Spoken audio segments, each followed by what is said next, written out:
Hello again, welcome back to the channel. Like and subscribe if it's your thing. It's raw content. It's not gonna be it's not gonna be like it's not gonna be a whole bunch of editing and stuff like that. Like I'm too busy. Well, when I decided I was gonna do YouTube, I was on the fence for years. One of the reasons why I didn't do it was because it wasn't perfect. I'm a little bit of a perfectionist. Don't let the scruffy appearance fool you. I'm a little bit of a perfectionist.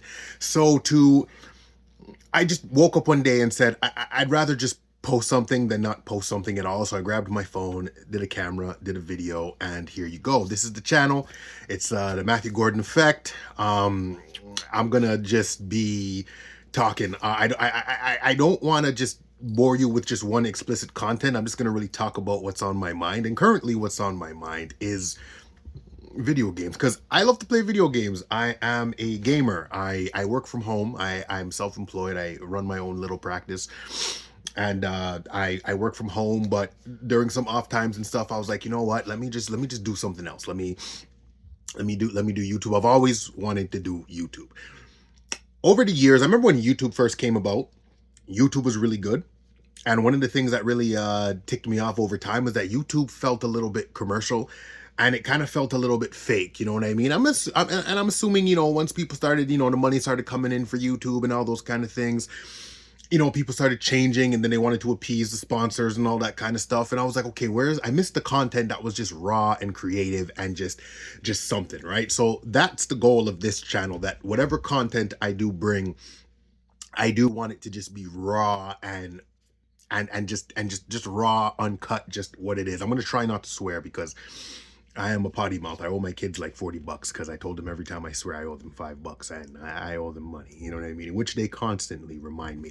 Anywho, this video today I'm talking about, it's about my handheld journey, right? So I think I said this in the last video, I'm primarily a console gamer.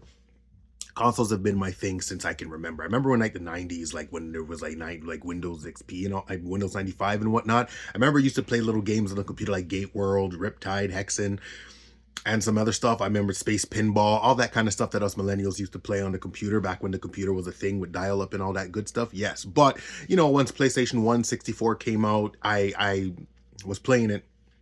So I'll talk about the console journey in one day. But anyways, I've always been a handheld guy. I remember as a kid, you couldn't take my Game Boy away from me. And then it evolved into Game Boy Advance, DS, 3DS, PSP, all those kind of things. Love them. I think after the PS Vita, I think I got a PS Vita in like 2017. I got it late and I loved it, but I just stopped playing it for whatever reason. I didn't like it as much as I liked, I liked it in terms of its hardware a lot more than the PSP, but I didn't, I just noticed that my PSP I couldn't put down. I had a PSP Go, and I loved that thing. That's another underrated thing that people talked about. It was ahead of its time. I know it was a physical drive. I didn't like the UMD drive because there was too much. I used to always have to carry the games with me and stuff, so I didn't like it. And I remember I hacked my PSP, opened up a world of possibilities. So it became like my little PS1 player, and then all the other stuff I was playing there as well. But anyways, think around what happened. I'd say COVID times. Around COVID, I started realizing that my lifestyle kind of changed, right? It wasn't just back when I was playing handhelds, it wasn't just me and my little handheld or whatever. It was, now it's me, it's my wife, it's kids. They're sharing the TV. This is before we got the house. It was we were living in a condo. And I noticed that, every so often, like video games were kind of taking away time with me, like spending time with my kids and whatnot. So I was like, okay, even sometimes, because sometimes you can spend time with people, like even your wife, your kids and stuff like that, and like your wife might be watching a movie or watching her TikToks and you're just beside her and you're gaming, right? But sometimes even with the kids, sometimes we play, like they have a Switch, I play the Switch with them, usually just Smash Bros, and then yeah, Smash Bros. And then so we'd play that. And then sometimes they want to do like individual play, right? Like, so my son, they'll grab my girls, they'll grab their tablets and they'll be doing stuff. And I'm just, there with them. And so we'll be playing, my son will be playing Pokemon. He's a big Pokemon guy, like his father. And so, I'll be there. I'll help him how to do this. And, I'll tell him about certain places to get certain Pokemon, because he plays the retro ones as well as the new ones. So anyways, so I was like, okay, I'd like something portable to play. So what I was doing was I was remote playing. So my wife in like 2022 for Christmas, she got me a PlayStation Portal. I didn't want the Portal because it was just a remote player at that time. I've had experiences with remote play where it was like, okay, this is garbage. I don't care for it. This was years ago. It's come a long way since. Now remote play is relatively good. I have absolutely no issues with remote play ever. Cloud streaming, different story, but remote playing, no issues. So I was like, okay, you know, I'll get a remote player, because what I was doing before was I had my Series X in the living room, and then my kids would want to use the TV or watch TV, and so what I would do is I'd save, I just pop out the game. It was usually an Xbox One game, and I just walk over to my bedroom, pop the same game in, and play it on my Xbox One X. And that was what I was doing. But then I'm like, okay, like, is there another way to do this? Like, do I need two consoles? So I turned around, and so she got me a remote player, but it was only for PlayStation. So I was doing remote play through my tablet. My Samsung, I have a Samsung Tab S7. I've had it for years. Love that tablet. It's got an 865 in it. It's the same thing that's powering like the Retroid Pocket 5 and G2. Like, it's still a capable processor. And I was using that to remote play as well. But then just remote playing on a tablet wasn't really a thing for me, because I still felt like I had to like sit the tablet up and play with a controller. Like, I didn't like hold it and play touch controls. And at the time I couldn't find an attachable controller without a workaround that would fit the 11 inches. So I was SOL. So I told her I was looking for something like that. So I was using my phone. I bought like a Razer Kishi V2. I used it, I put it on my phone, but I didn't like playing it that way. The screen just felt too small, which is weird, because a lot of these it's just, my phone, I have a Pixel 8 Pro, it's 6.8 inches, and like something like most of these handhelds, like the ROG Ally, it's 7 inches. So, but yeah, it's just a much better experience on a dedicated handheld device than a phone. Some people, the phone, it works for you. Cool. It didn't work for me. So she bought me the Portal. I used the Portal. It was fine. It was comfortable. I liked it, but I couldn't play my Xbox, and I primarily game on Xbox. Another video. I don't understand the PS5 hype. I'm gonna talk about that one too. Anywho, I turned around, and I was like, okay, you know what? Let me look for something that I can just remote play with. So this is around the time that Steam Deck was coming out. All of those Retroid handhelds were coming out. I was turned off by those Retroid handhelds because they were just too small. I didn't like Retroid Pocket price looked good. I just found I wanted something bigger. I like big screens, right? Not super big, but just bigger than a 5.5 inches, right? Because at that point I'm like, okay, you're smaller than my phone. So I got I went online, and I remember the G Cloud was coming out, but I ended up finding one for like dirt cheap. I'm in Canada, so Americans do the math. It was I got it for 150 bucks Canadian. Dirt cheap. I picked it up. It was my remote player. I did try the cloud stuff, but I didn't like it at first, and then over time it got better. But that's what it was. I got a G Cloud, Logitech G Cloud.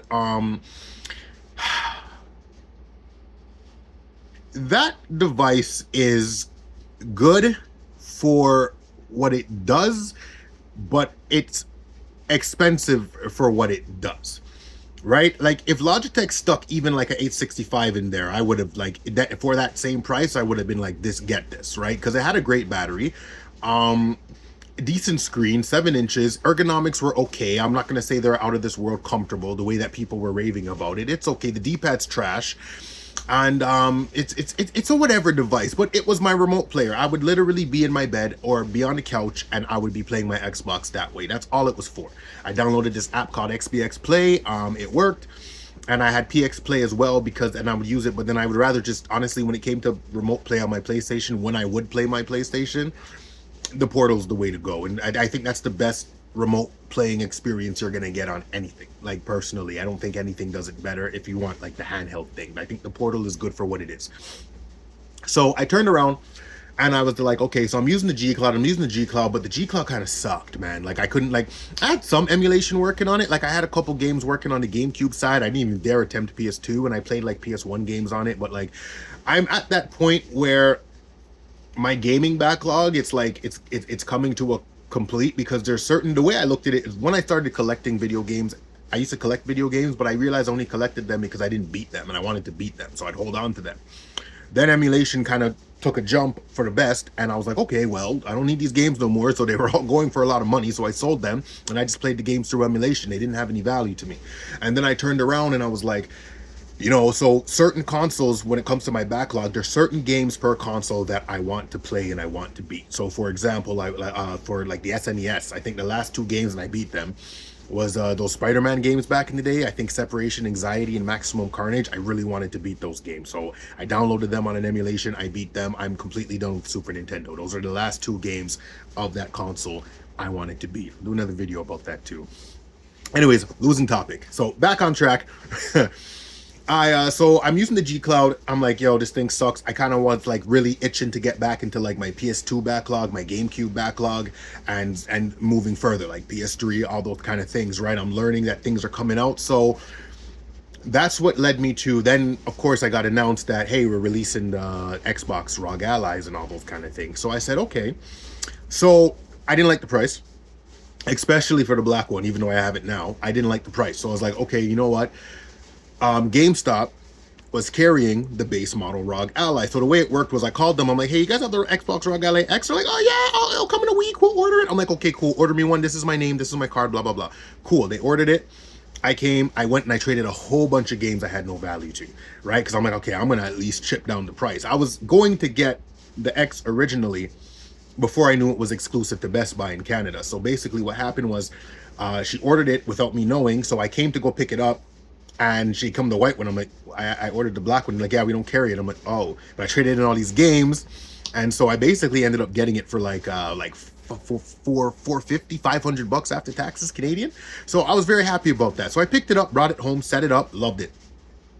And then so that was my thing. So I was playing it, and I'm like, you know what? The only thing about it that kind of really deterred me and made me sell it was that I had one game. And I think this is my fault looking back. The game was called Avowed. And I've been seeing Avowed. I had no interest for Avowed. I had absolutely no interest. I heard about it. I heard it was released. I didn't care. I'm like, this doesn't look like my kind of game. But I said, you know what? Let me try it. Like, every time I used to always just see the logo. And I'm like, something's telling me just try this game out. So I tried it out. I don't know what it was. But like, I think you start off with like the spear and the shield. And I just started poking the guy in like the beginning. And I'm like, I like this game, and I started playing it. I couldn't put Avowed down. So, you know, I'm trying to test out the ROG. I was playing on the white one. I was trying to test out the specs, trying to test out how it goes. I started doing a whole bunch of tinkering. The game started crashing. I don't know why. It just started crashing. I'm like, why does it keep crashing? Bothered me. So what I started doing was, in order to play it remotely, or play it on a handheld, I streamed it via cloud, and it was a great experience. But then I sat there and I said, okay, listen, I paid like, yeah, 500, but in total it's like $900 after taxes. So I was like, okay, $900 to cloud stream. Mind you, it did it better than the G Cloud that I currently had. Ergonomics, screen, everything was better, but it was just like, no, I don't need this. So I sold it. I sold it for, I sold it for like 700, right? I gave it to somebody. He bought it. He loved it.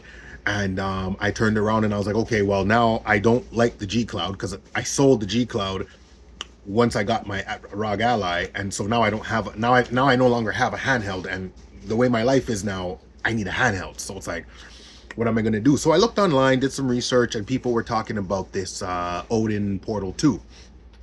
So I went, I picked one up, the Pro model. It was like, save $30. I picked it up, brought it home, installed it. Get a grip. If you have one or don't have one, get a grip, because I bought the grip because people said get a grip. I thought they were capping, but I bought the grip just in case. And yeah, without the grip, I mean, if you play it without the grip, like, you have amazing finger control or handles, because without the grip, that thing to me is unplayable. With the grip, it's fine.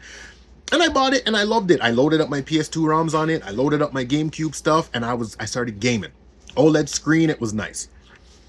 Unfortunate news is my 3-year-old got a hold of it and decided to throw it down the stairs. In frustration, broke the whole screen. I was like, yo, are you kidding me? I had the thing for a month. I was livid. I had the thing for a month. I'm like, dude, I was like, you know what I mean? I really looked at the, I couldn't even be mad, because I put it down on my bed, and I was upset because I had such, I was in such a serious playthrough of Xenoblade Chronicles X, and like that, I was just so upset because I have the screen on the way, but I was so ticked off, man. I was so ticked off. So it's broken, but this is around Christmas time. And my wife knew I wanted the Xbox ROG Ally S. This is why my wife is sweet. And so I turn around, and then at Christmas time comes, and I'm all salty. I'm like, yo, I am nothing. Because usually when it comes to tech, I don't get people to buy me tech. I'd rather buy it myself. I wouldn't expect somebody to go and spend, because the tech I like is pricey. It's like, I wouldn't expect someone to buy me a PS5 or an Xbox or a PC or none of that stuff. I just, you know what I mean? It's like, I'll buy it myself. You know what I mean? If you want to help buy it, you know what I mean? Because sometimes with me, I'm one of those people where it's like, I just don't want to pay full price. Not that I can't afford it or not, I just don't want to pay full price. I need to get a little bit of a deal for something. Just it helps with buyer's remorse, because I'm also the kind of person where it's like, I bought this, but I know I don't need it. I just want it, and that's okay. But I need some incentive to buy it, right? Because I got bills to pay. You know what I mean? I got bills to pay. I got kids to feed. You know what I mean? Before I go and shell out $1,500 for something for my own personal use, I got to be responsible, right? So she got it. I don't know how she got it, but I think, oh, she ended up financing it for me or whatever. You know what I mean? So I gave her, so anyways, so I got it. I opened it on Christmas. I was super excited. I should have made a video, but anyways, so that's how I ended up with the ROG Ally X. And now that I'm here with the ROG Ally X, it's doing everything that I needed it to do without, that's kind of like my journey, right? So so that's why it's in my lap. Now I'm using emulation on it, but I'm mainly doing PC games. The reason why I bought the Portal in the first place was because I heard about GameHub, but I didn't want to rely on it. Now the 4 little games I had on Steam, it was Trails Through Daybreak, what else do I have? Digimon Story Time Stranger. No, sorry, Digimon Story Cyber Sleuth. The other Digimon game that I hate to death, that's another video, man. The Digimon as a franchise, it's another video, I promise you. You know what I mean? It's another video. Anywho, gotta get back to work soon. But yes, it's so, you know, and I was playing them and they were working, but then Time Stranger came out. It was on sale over the holidays. I bought it and it wasn't running through GameHub. So I just got fed up. I'm like, you know what, screw this. You know what I mean? So I ended up buying it on Xbox, and I had to remote play it if I wanted to play it portably. I still have to do that because it's not a Play Anywhere title. And I kind of wish I didn't, because it's like I could have just got it on Steam and played it on my ROG Xbox, but then I'm only limited to playing it on my ROG Xbox. And I switch back and forth between my Xbox and my ROG Ally. Like literally, the Ally is literally for when I'm just playing portable. The only thing that I have to go to it for right now is Outer Worlds, because for whatever reason, the Xbox version and the PC version, it doesn't transfer to save for whatever reason. I have no idea why. My original Outer Worlds playthrough on the base ROG Ally, that file didn't even transfer over, and I have no idea why. So I have like 3 files floating in limbo right now for Outer Worlds, which I don't care because I really like that game. But right now I'm farther on my ROG Ally, so that's just where I play it. So that's, if I really want to play Outer Worlds, I have to go to my ROG Ally and play it. But albeit, that's how I kind of got from here to here. And yeah, so just some thoughts in terms of that. I would say portable handheld gaming is necessary if you really want to get rid of your backlog. I know I'm kind of rambling on this video, but take it as you want to take it. But portable handheld, if you have a backlog and you want to clear it, portable gaming is where it's going, because you just have more options. Like, I bring my ROG everywhere with me, even if it's, I'm killing 30 minutes here, I'm killing 20 minutes here, 45 an hour. Like, I bring my son to karate 4 times a week, and so I have to turn around and I have to, like, you know, sometimes like Tuesdays and Thursdays he's there for like 2 hours. It's like, okay, I'll go Monday, you're only there for 45 minutes. I'll go Tuesday, Wednesday, and Thursday I'm outside in the car, I'm playing my games, you know what I mean? Or I'm going to go run some errands, and you know, if I have some time to kill, I'm going to pop out the ROG while I'm waiting for him to finish. You know what I mean? I'm doing my due diligence as a dad. So I did that. And there we go. So you know what I mean? And I'm killing backlog. I've beaten so many games in the last couple of months just by backlog alone. You know what I mean? Just by having a portable device, because it's like, to go and hook up my PS2 that's somewhere in my storage and go and hook up all those games that I still kind of have, that I just held on to, that I haven't sold or something like that, doesn't make no sense. Like Dragon Quest VIII Journey of the Cursed King, I really wanted to beat that game. I played it through emulation. Sped right through it, you know what I mean? Sped right through it. And it's like, some of these games, the pacing of these older games are it's not up to modern day standards. So I would like things like a fast forward button, a turbo button, even a little cheat to turn off encounters, right? Like stuff like that, just to get to the end of the game. And like, you know what I mean? Like, at the end of the day, I'm busy, you know what I mean? Like all these kind of things. So that was one of the reasons. So that was the reason why I got a portable that's one of the reasons why I like, you know what I mean? That was the reason why, was just to literally kill my backlog, and also just not be so isolated. Because when I'm gaming at my desk, I used to be on the couch, but again, TV take over. You know what I mean? I game at my desk. I do have like a little futon in my office that I can lie back, and then the screen from the desk is I'm able to see it and play that way. But most of the time I'm sitting right here in front of my desk, controller in my hand, you know what I mean? I'm just going in, you know what I mean? You know what I mean? Don't buy these. Very comfortable, very great, but like, yo, they break, man. This is like my fourth one, you know what I mean? But I any recommendations for a good controller with this kind of elite feel, with a good price too? Because I didn't get these for full price. I feel like I told you, I don't buy things for full price, but if you but yeah, these things, you know what I mean? Feel good. It feels way better than the regular controller. I got to get me another one or something. So any recommendations for something that gives me this elite type of feel? I don't really care about all the customizable stuff. Just got to have good feeling joysticks. As you can see, I don't really use back buttons, certain games, but I don't really use the back buttons. But it's more so the feel and the battery is why I keep buying this. It's like my fourth one. This was my favorite too. And it just, the L2 button just stopped working. I don't know why. And I'm not going to go to a guy and prepare it, because these things break like no tomorrow. You know what I mean? So yeah, mostly I'm gaming here, but for the isolation, because when I'm gaming, my door's closed, sometimes my headphones are on, and I'm like, okay, I need to know what's going on. You know what I mean? So I bring the handheld, I go outside and I see what's going on, and that's where the ROG Ally comes in and all that kind of stuff. So if you any comments about that controller? And yeah, thanks for watching. That was my little handheld journey. I know I mumble a lot, mind you. I'm doing this video and I'm thinking about a whole bunch of stuff that I also have to do, but I really want to be consistent in posting, you know what I mean? Very raw content, Matthew Gordon effect, side effects might vary. Thank you. I'll see you in the next one.